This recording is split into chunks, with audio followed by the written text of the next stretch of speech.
No vídeo passado, eu falei sobre a importância de se contar contos de fadas para as crianças. Hoje eu vou falar sobre muitas críticas que são feitas aos contos de fadas. Uma delas é os personagens maus, que são muito maus, a punição, que tem até uma certa dose de crueldade, e ainda eu vou falar sobre a passividade que as pessoas acham que tem os personagens principais dos contos de fadas.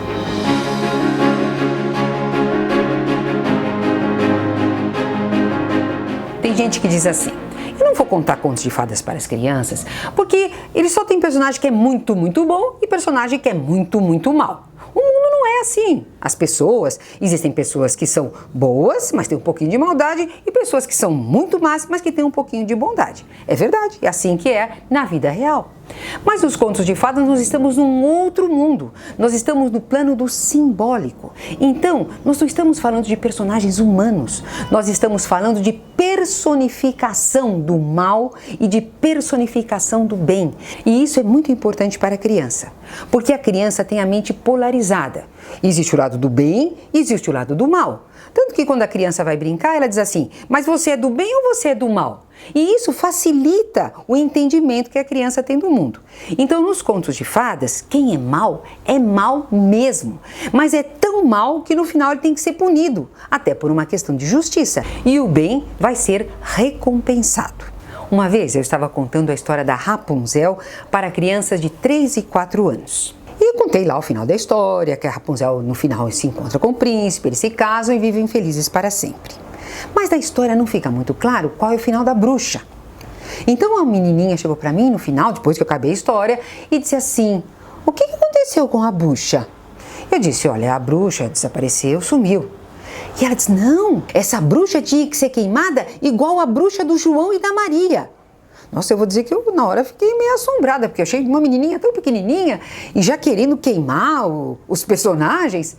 Aí depois, quando eu fui estudar o Bruno Bettelheim, ele deixa muito claro o seguinte: quando a criança quer que essa bruxa seja queimada, primeiro é uma questão de justiça, porque ela é tão má que ela precisa ser punida.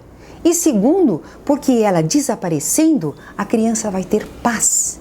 Então é importantíssimo nos contos de fadas que o mal seja punido para que o bem se restabeleça. Por isso, quando você estiver contando a história, por exemplo, de Chapeuzinho Vermelho, no final, não queira fazer do lobo mau um amigo da Chapeuzinho Vermelho. Não, ele é muito mau, ele é a personificação do mal. Portanto, ele precisa deixar de existir. O caçador vai vir, vai abrir a barriga do lobo, vai tirar lá de dentro, vai salvar a Chapeuzinho e a avó, e depois vai colocar pedras lá dentro, vai costurar, e o lobo vai morrer disso. E assim, então, a Chapeuzinho vai poder viver feliz para sempre. Há quem ache que nos contos de fadas há uma dose muito grande de crueldade.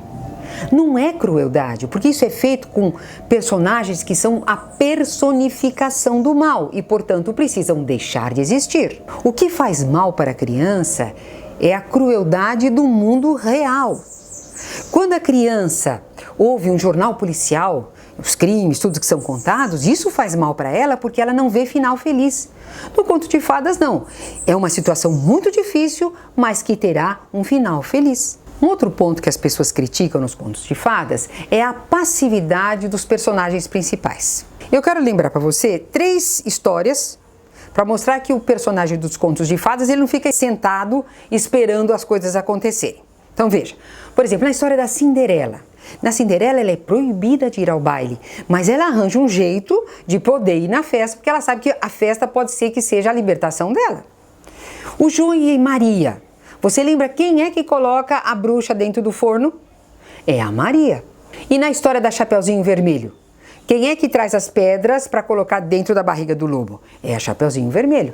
Então veja que não são pessoas que ficam só sentadas aguardando. Elas têm até proatividade. Os personagens dos contos de fadas são assim mesmo, ou totalmente bons ou totalmente maus. E você, quando for contar a história para a criança, por favor, reforce isso. Porque a criança precisa, para a tranquilidade dela, saber de que o mal será punido e que o bem será recompensado. E que o protagonista vai poder viver feliz para sempre.